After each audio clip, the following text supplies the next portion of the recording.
When I hit the floor, karamera comes out. I feel a sense of complete control over the world that I'm about to build. I feel godly. I feel unstoppable, untouchable. It feels powerful, especially being Māori. Even just being on that stage and doing what we're doing and doing what we love speaks volumes in itself.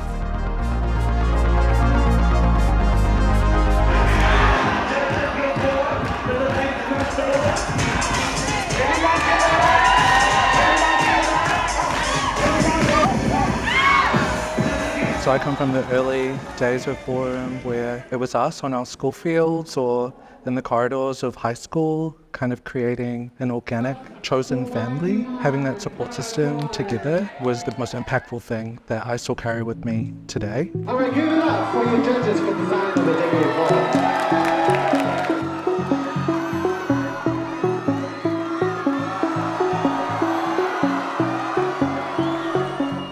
It actually seems longer than 10 years.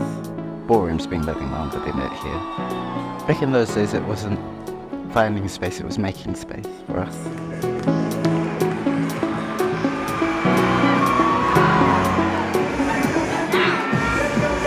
Ballroom to me is life-changing, life-saving, and life-giving.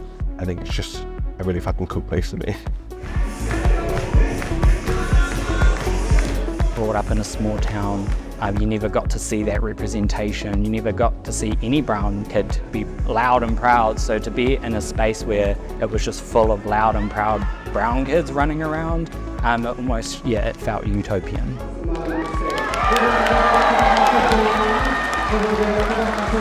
That was definitely the moment that it ignited everything. No, it's been a hot minute to look at everything and go back through all the memories and how it's kind of gotten here, and the techniques have gotten better, which is good.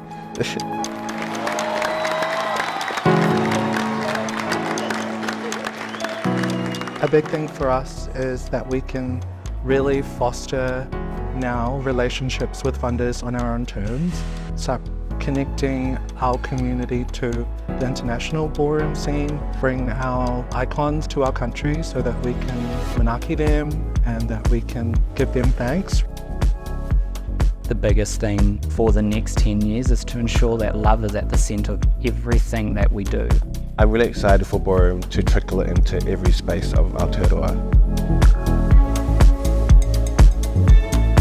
Thank you to our pioneers, our trailblazers. Thank you to the Black and Latinx trans women of colour from New York City. Yeah.